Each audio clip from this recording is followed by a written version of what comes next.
да убиваме убийците, за да възтържествува правдата. Фразата "не съм взаимствала от уестърн, от Дивия Запад". Така звучи идеята на български народни представители, опаковали смъртните присъди в законопроект. Адвокат Марин Марковски и един от вносителите, депутата Стоян Иванов, ще срещна в търсене на отговора. Здравейте, господа. Здравейте. Здравейте. Да чуем първо вносителя, предлагам, господин Марковски. Правим оговорка, че сме кратки в отговорите. Разбира се. Добре. Всъщност идеята не е да убием убийците, за да потърсим справедливост. Идеята е да има най-тежката форма на смъртно наказание в България, защото практиката показва, и не само в България, че отменянето на смъртната присъда не доведе до този резултат, който се очакваше. И в крайна сметка ние предлагаме смъртна присъда за абсолютно всяко престъпление, дори не и за всяко убийство. Ние с колегата Кирил Гумнеров го мислим доста отдавна, впрочем ние създадохме коалицията не на Европейския съюз, но ние предлагаме смъртна присъда да се дава, да има възможност да се дава за най-тежки престъпления от рода на повече от едно убийство по особено жесток начин. Убийства, свързани с организиране на наркогрупа за наркотрафик в големи размери. Също така убийства на бременни жени, на малки деца и така нататък, също по особено жесток начин. Един ужасяващ инцидент обаче от последните 3 денонощия. Онзи млад мъж американец, който уби майка си, после 26-ма, 20 от които деца. Да говорихме си преди да влезем в студиото, че в същия този щат, в който се извърши това зверско престъпление, от началото на годината има изпълнени 11 смъртни присъди. И какво от това? А в другите щати, в които е отменена смъртната присъда, няма ли такъв тип убийства? Такъв тип убийства не са свързани директно с смъртната присъда, защото човекът после се е самоубил, нали така? Т.е. ако той не се убие... Ние се опитваме да спрем този тип престъпници, които са до такава степен закоравели. Кратичко казвам, са такива изверги, че на тях не им пука.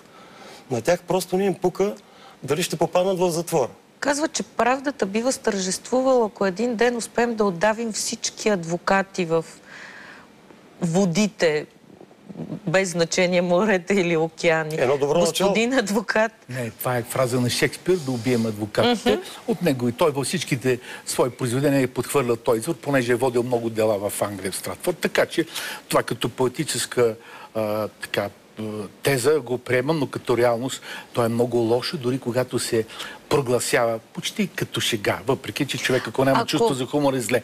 Но с 2 думи. Добре, да кажем, адвокат, че вие защитавате един така наречен изверг. Защитавал съм.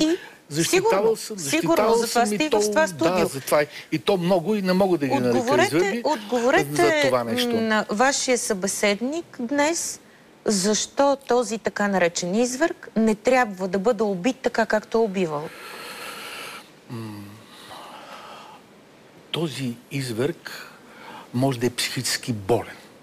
Този изверг може да е развил тежка форма на шизофрения и психоза. Има патологични състояния, които правят човека не човек. Тогава да се убия по-правилно, защото се убива, това е най-лошото нещо, което може да стане. В историята на борбата с престъпността въпросът е принцип. Тежкото наказание е ли препятства извършването на други престъпления или неговата неотменимост. Жълтно се надавате, между другото. Да. Понеже споменахте Маргарита Сега, Попова. нека да довърша, аргументите си. Да. Нека да довърши аргументите, защото те са решителни. Бързичко? Бързичко ще стане с няколко изречения. Така. В християнската цивилизация, в цивилизованата практика, където има най-малко престъпление, в богатите държави няма смъртна присъда. Освен това, което е решително в нашия разговор и трябва да се знае. България като членка на Европейския съюз е подписала и приела хартата за европейските права и свободи. Съгласно член 2 на тази харта, която е част от действащото право. Скучен. Не ставам скучен, обаче не отиваме на спор. Не отиваме на спор колко дявол има на върха на една игла. Ами дайте да говорим за дяволите върху иглата. Добре, да говорим за тях. Върху това може ли да мине през иглени уши правдата, когато някой стреля по улиците и убива 20 души. Какво правим с него? Когато говорим за дяволите, не може да не говорим и за ангелите. Убиха като съдебна грешка един, който събираше птици в Княжевската гора, като му предписаха убийство и го разстреляха. След това намериха истинските убийци. Ето, това не е ли нещо, което заслужава внимание? Знаете ли, господин Марковски, вие казвате следното, че има, и то нерядко, в съдебната практика грешки. И ако възстановим ние смъртната присъда като такава, често може да се случи грешният човек да бъде убит. Но хайде да излезем извън контекста на тази практика, да говорим за това... Ама тя е част от живота. Добре, но да говорим за това, може ли един такъв човек в затвора да се поправи или е по-добре, така както хората казват, загубили близки, да получи онова, което той е направил. Това е погрешно като концепция и практика, защото мъката и страданието на близките не може да бъде удовлетворено. В безкрайната си болка те дори няма да се почувстват особено удовлетворени, защото... Не сте прав. Нека да довърша. Ако ме прекъсвате, не мога да довърша. Непрекъснато. Добре, това ви е работата. Няма проблем. Преди 10 дни произнесоха една присъда за дете да простят родителите му. Толкова чести са тези случаи, не запомних името му, което беше убито на пешеходна пътека. И поради чистото съдебно минало на убиеца, той получи 2 години условна присъда.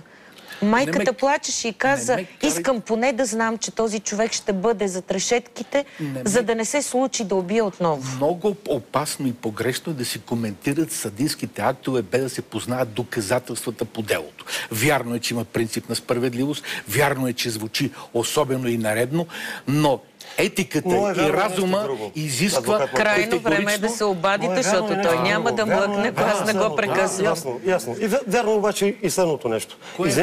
Извинявайте, в България се случи... Това може да случи на лекар. Не, вижте... Аз съм щал лекар-хирург, който излиза от операция, спасил човек и гази друг. Може да се случи на всеки, го разбирам ви, но ние в България обърнахме пирамидата обратно.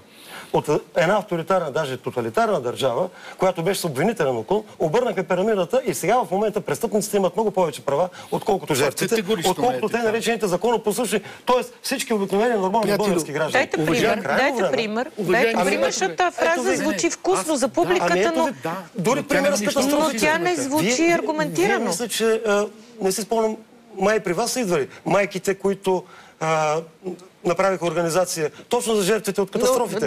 А колко десетки случаи има такива? В резултат на което обаче, знаете, в резултат на което се стигна до промяна на законодателството, да не се сключват споразумения с прокуратурата при такъв тип. Говорим тук за хуманността и за това, което господин Марковски не произнася, но трябва да каже, че в християнската традиция да не убиваме. В християнската традиция да си представим, че човека може да се поправи. Така както в лошия може да се събуди доброто и във всеки добър от вас двамината утре може да се събуди лошото. Знаете ли защо това е важно и решително? И както е казал Квинтилиан, най-важният аргумент оставя накрая. Една от 10-те Божи заповеди от деклогата е не убивай. Защото не се ли изпълняват тези 10 Божи заповеди, няма да има цивилизация. Егоизма, мрачните настроения, пошлостта изпълва човешката природа. Дяволът често играе в душата. И ако нямаме християнската религия... Добре звучи. Къде в тази връзка, извинявайте, са новите, както вие казвате, вкусни предложения, защо казах Маргарита Попова, защото нашият високо уважаем вице-президент изведнъж се сети, че трябва да отпадне и доживотната присъда без право на замяна.